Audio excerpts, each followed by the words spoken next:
Recording by Moira Fogarty. The Art of War by Sun Tzu, translated by Lionel Giles. Part 3. Attack by Stratagem. Sun Tzu said, "In the practical art of war, the best thing of all is to take the enemy's country whole and intact. To shatter and destroy it is not so good.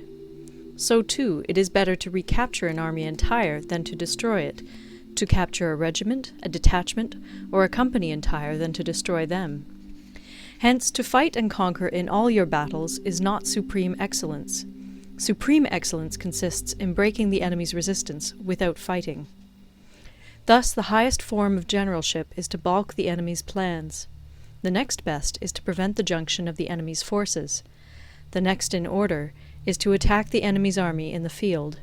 And the worst policy of all is to besiege walled cities. The rule is not to besiege walled cities if it can possibly be avoided. The preparation of mantlets, movable shelters, and various implements of war will take up 3 whole months, and the piling up of mounds against the walls will take 3 months more. The general, unable to control his irritation, will launch his men to the assault like swarming ants, with the result that 1/3 of his men are slain, while the town still remains untaken.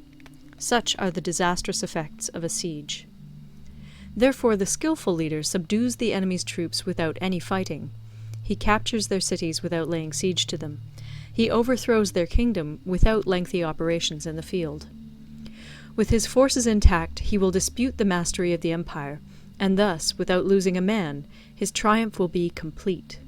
This is the method of attacking by stratagem.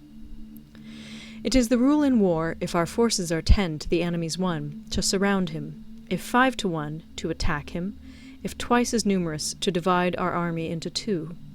If equally matched, we can offer battle; if slightly inferior in numbers, we can avoid the enemy; if quite unequal in every way, we can flee from him. Hence, though an obstinate fight may be made by a small force, in the end it must be captured by the larger force. Now the general is the bulwark of the state. If the bulwark is complete at all points, the state will be strong. If the bulwark is defective, the state will be weak. There are 3 ways in which a ruler can bring misfortune upon his army. 1. By commanding the army to advance or to retreat, being ignorant of the fact that it cannot obey. This is called hobbling the army. 2. By attempting to govern an army in the same way as he administers a kingdom, being ignorant of the conditions which obtain in an army. This causes restlessness in the soldiers' minds. 3. By employing the officers of his army without discrimination through ignorance of the military principle of adaptation to circumstances. This shakes the confidence of the soldiers. But when the army is restless and distrustful, trouble is sure to come from the other feudal princes. This is simply bringing anarchy into the army, and flinging victory away. Thus we may know that there are 5 essentials for victory. 1. He will win who knows when to fight and when not to fight. 2. He will win who knows how to handle both superior and inferior forces. 3. He will win whose army is animated by the same spirit throughout all its ranks. 4. He will win who, prepared himself, waits to take the enemy unprepared. 5.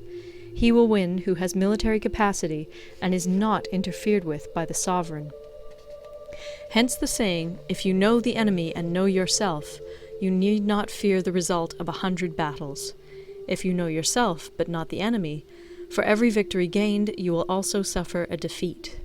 If you know neither the enemy nor yourself, you will succumb in every battle. End of Part 3. Part 4. Tactical Dispositions. Sun Tzu said, "The good fighters of old first put themselves beyond the possibility of defeat, and then waited for an opportunity of defeating the enemy.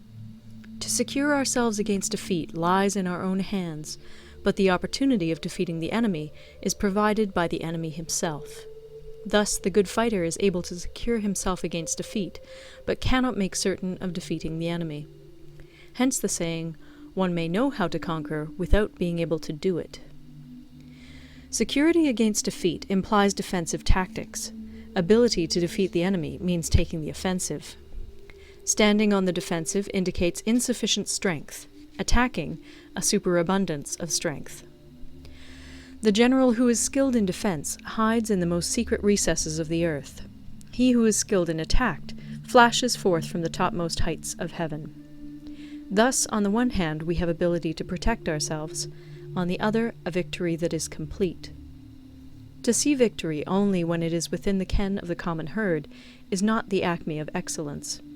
Neither is it the acme of excellence if you fight and conquer, and the whole empire says, "Well done!"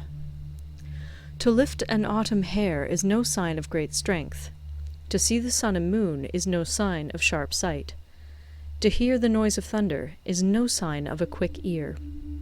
What the ancients called a clever fighter is one who not only wins, but excels in winning with ease.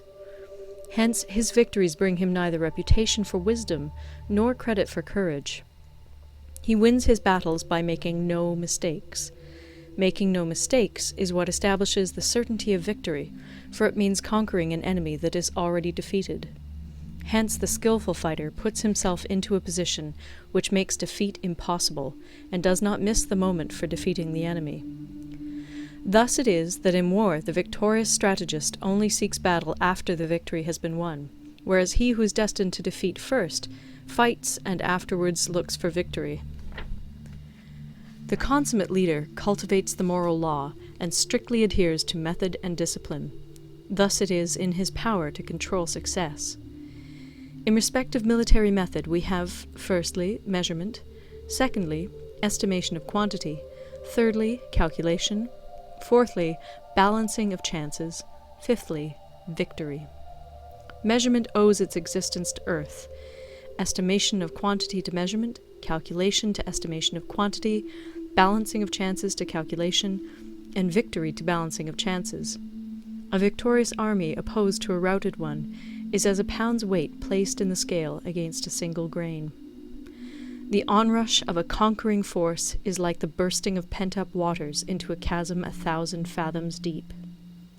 End of Part 4. Recorded in Toronto, Ontario by Moira Fogarty, October 2006.